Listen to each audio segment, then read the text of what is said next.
Hello दोस्तों, नमस्कार आपका मेरे इस चैनल में। दोस्तों, आज 6 जुलाई है, जिसमें आज देवशयनी एकादशी है।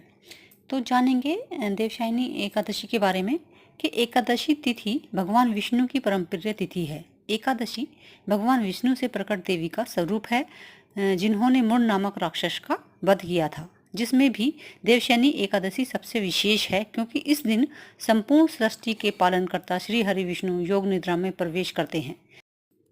इस दिन यानी आषाढ़ मास शुक्ल पक्ष की एकादशी देवशयनी एकादशी से लेकर कार्तिक मास की शुक्ल पक्ष की एकादशी तक कुल 4 महीने की यह अवधि चतुर्मास कहलाती है, जिसमें भगवान विष्णु विश्राम की अवस्था में रहते हैं। शास्त्रों में वर्णित है कि योग निद्रा एक दिव्य ऊर्जात्मक विश्राम है, जिसमें भगवान नारायण सृष्टि संचालन से कुछ समय के लिए विराम लेते हैं। ऐसे में प्रश्न उठता है कि जब भगवान विष्णु योग निद्रा में रहते हैं तब सृष्टि के संचालन का कार्य कौन करता है। इस संदर्भ में मान्यता है कि भगवान शिव इस कालखंड में दृष्टि के संचालन का दायित्व संभालते हैं। इसलिए इस अवधि में जो व्यक्ति भगवान शिव की आराधना करता है, उसे विष्णु पूजा का भी फल प्राप्त होता है। यही सनातन धर्म की दिव्यता है।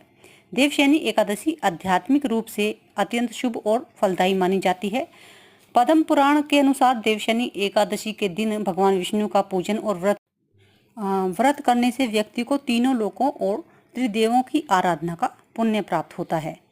ये 4 महीने का समय होता है।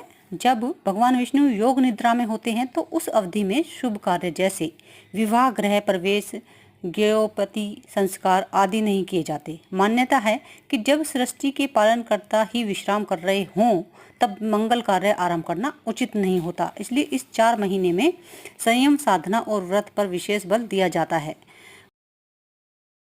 इस एकादशी के समय यानी देवशयनी एकादशी को विष्णुशयनी एकादशी आदि कई नामों से जाना जाता है, क्योंकि इस तिथि से प्रारंभ चतुर्मास की अवधि में साधक व्रत रखकर प्रतिदिन सूर्योदय के समय स्नान आदि से निवृत्त होकर भगवान विष्णु की आराधना करते हैं।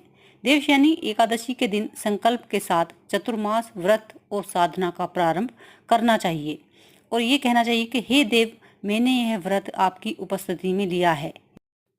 यदि आप मेरे प्रति अनुग्रह करें तो यह व्रत साधना निर्विघ्न पूर्ण हो जाए। चतुर्मास के दौरान भगवान विष्णु का विश्राम ब्रह्मांडीय ऊर्जा के संतुलन के लिए भी होता है।